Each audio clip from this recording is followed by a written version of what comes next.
이제 STL 소트, 미리 구현되어 있는 소트를 어떤 식으로 사용을 하는지 보도록 하겠습니다. 소트 알고리즘은 미리 라이브러리에서 제공해주는 함수가 존재를 합니다. STL에서 제공하는 함수는 시간 복잡도가 5의 nlog n입니다. 5의 n제곱이 아닌 5의 nlog n이기 되고요. 그 다음에 기본적으로 오름 차순으로 정렬을 한다는 것을 알고 계셨으면 좋겠습니다. 그래서 사용자가 이 정렬의 기준을 뭐 내림 차순으로 바꾸고 싶다 이럴 때는 정렬 기준 함수를 직접 정의를 해주시면 됩니다. 이 부분에 대해서는 나중에 설명을 드리도록 할게요. 그래서 뭐 이렇게 제공을 한다고 하지만 앞에서 설명했던 두 가지 소트 방식은 여러분들이 미리 숙지를 하고 계셨으면 좋겠습니다. 5의 n제곱 방식은 여러분들이 그냥 알고 계시면 언젠가 사용을 하게 될 겁니다. 일단은 C에 있는 qsalt라는 함수에 대해서 알아보도록 할게요. qsalt라는 함수는 헤더 파일 샵 include std lib.h라는 함수에 있고요. lib.h라는 함수는 library.h라는 함수의 약자입니다. 스탠다드 라이브러리. 그래서 퀵소트를 사용을 하는 방법은 정렬을 시작할 지점의 포인터, 주로 배열이 이제 주어지고 배열을 정렬하는 형태가 많이 나올 텐데, 그렇기 때문에 그냥 배열 이름을 써주시면 될 것 같고요. 그 다음에 정렬할 원소의 개수 써주시면 될 것 같고요. 그 다음에 정렬되는 타입의 하나당 크기, 이 부분은 인트형 배열이면은 이제 인트의 사이즈, 캐릭터형 배열이면 캐릭터형 배열의 캐릭터 하나의 사이즈, 이런 식으로 꼭 필요하게 되고요. 그 다음에 정렬 기준 함수는 이제 마지막으로 들어가게 됩니다. 정렬 기준 함수라 함은 나중에 설명을 드리도록 하겠습니다. 그래서 얘를 사용하는 예시는 이런 식으로 되어 있고요. 그 다음에 얘가 이제 정렬 기준 함수가 되는데, 이 부분은 나중에 사용을 할 수 있습니다. 그래서 C의 qsalt라는 함수는 조금 복잡하고 까다롭습니다. 무조건 정렬 기준 함수를 포함을 시켜줘야 되기 때문에 얘를 정의하는 것도 좀 귀찮을 수가 있습니다. 다음으로 넘어갈게요. C++에서 소트를 사용하는 방법은 따로 있습니다. 그래서 여러분들이 소트라는 함수를 C에서도 사용을 할 수 있고 C++에서도 사용을 할 수 있는데, 이 두 가지가 호환이 됩니다, 서로. 그래서 저 같은 경우에는 C++에 있는 소트를 사용을 하고 있고요. C++에 있는 소트 함수는 샵 include 하고 알고리즘이라는 헤더에 존재합니다. 여기는 알고리즘.h가 아니라 알고리즘이에요, 그냥. 그래서 알고리즘이라는 헤더에 추가가 되어 있는 소트고요. 그래서 소트는 어떤 식으로 사용을 하느냐 보도록 하겠습니다. 소트는 솔트하고 그 다음에 정렬을 시작한 시점의 포인터, 한마디로 배열을 저희는 사용한다고 전제를 할 경우에는 배열의 이름을 그냥 넣어주시면 될 것 같고요. 그 다음에 배열의 마지막 지점 포인터라고 되어 있는데요. 이 부분은 어떻게 사용을 해야 하느냐, 배열의 이름에다가 배열의 크기를 그냥 더해주시면 됩니다. 그 다음에 정렬 기준 함수를 굳이 정하지 않고 그냥 없을 경우에는 디폴트로 오름차순으로 정렬을 해주기 때문에 굳이 오름차순으로 정렬을 할 때는 선언을 해주지 않아도 상관없습니다. 이때 주의할 점은 C++를 사용을 하기 때문에 소스코드의 확장자를 CPP로 사용을 해야 하고요. 이렇지 않을 경우 .C로 사용을 할 경우에는 알고리즘 헤더를 사용을 할 수가 없습니다. 그리고 하나 더 중요한 부분은 C++를 사용을 할 때는 std하고 콜론 두 개를 붙여 주셔야 되는데요.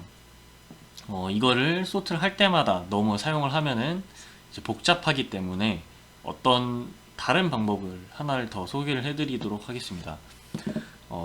여기 샵 include 알고리즘 이렇게 헤더 파일들 다 선언을 하는데, 이제 마지막 부분에 using name space std 이것만 추가해 주시면은 이제 C++에 있는 것들을 사용을 하실 수가 있습니다.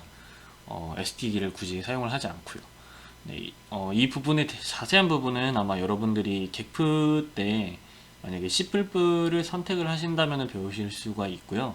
지금은 그냥 C++에 있는 함수들을 사용을 할 때 using namespace std, 네, 이것을 그냥 여기 이 부분에다가 추가를 해주시면 된다. 네, 이렇게만 알아들고 넘어가셨으면 좋겠습니다. 네, 그래서 위 함수를 사용을 해서 2811번 문제, 아까 n제곱으로 풀지 못했던 문제를 한번 풀어보도록 할 거고요. 앞에서 살펴봤던 qsolt랑 sort 함수는 퀵소트 알고리즘을 사용을 합니다. 네. 퀵소트 알고리즘의 시간 복잡도는 최악의 경우에는 5의 n제곱이지만 실제 컴파일러 내에는 최적화를 거치면서 5의 nlog n의 속도가 보장이 되어 있습니다. 따라서 정렬을 할 때 여러분들의 데이터 크기가 최대가 몇 개인지를 확인을 하실 필요가 있고요. 여러분들이 만약에 소트 함수가 좀 궁금하시다면은 여기 있는 링크를 들어가서 헤더 파일을 한번 보도록 하셨으면 좋겠습니다.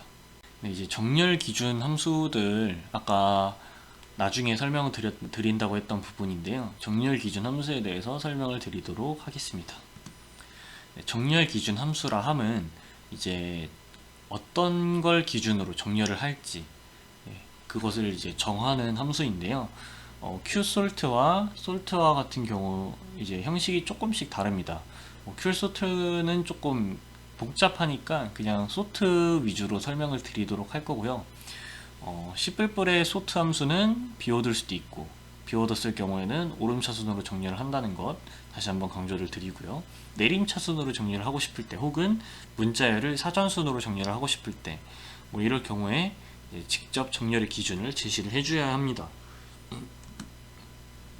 네, 일단 qsort 먼저 설명을 드리도록 하겠습니다. qsort 같은 경우에는 const void 하고 star a와 star b 이렇게 두 개 선언을 해주어야 하고요. 그 다음에 void를 포인터로 받았기 때문에 반드시 원래 있는 포인터 타입으로 강제 형변환을 해줘야 한답니다. 네. 이 부분이 중요하겠네요. 이것을 하지 않았을 경우에는 아마 원본 데이터에 접근을 할 수가 없을 겁니다.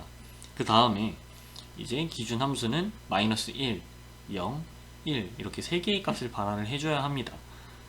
편의상 A를 앞에 위치한 데이터, B를 뒤에 위치한 데이터라고 했을 때 A가 B보다 앞설 경우에는 -1을, 동일한 순서일 경우에는 0을, 그리고 뒤에 있을 경우에는 1을 반환을 해주시면 됩니다. 네, 이게 조금 복잡하기 때문에 웬만하면 사용을 하지 않았으면 좋겠다고 써여 있네요. 네, sort 함수를 한번 보도록 하겠습니다. sort 함수의 정렬 기준 함수는 이제 이런 식으로 선언을 할 수 있습니다. 그냥 qsort와 다르게 포인터를 입력받지 않고요. 그냥 0과 1 중 하나를 반환을 해주시면 됩니다. 이때 반환하는 형식이 qsort와 다르니까 두 개의 차이점을 조금 알고 넘어가셨으면 좋겠습니다. 편의상 A가 앞에 위치해 있고 B가 뒤에 위치해 있을 때 A가 순서상 B보다 앞설 경우에는 1을, 그 외의 상황에는 0을 반환을 해주는데요. 얘를 이런 식으로 나타내 주시면 되겠습니다.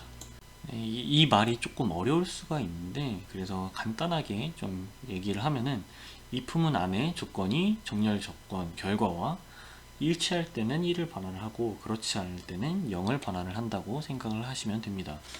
예를 들어서 오름차순 같은 경우에는 앞의 데이터는 뒤의 데이터보다 작기 때문에 이렇게 만족을 할 때 1을 반환하도록 만들면 됩니다. 내림차순 같은 경우에는 반대로 하시면 되고요.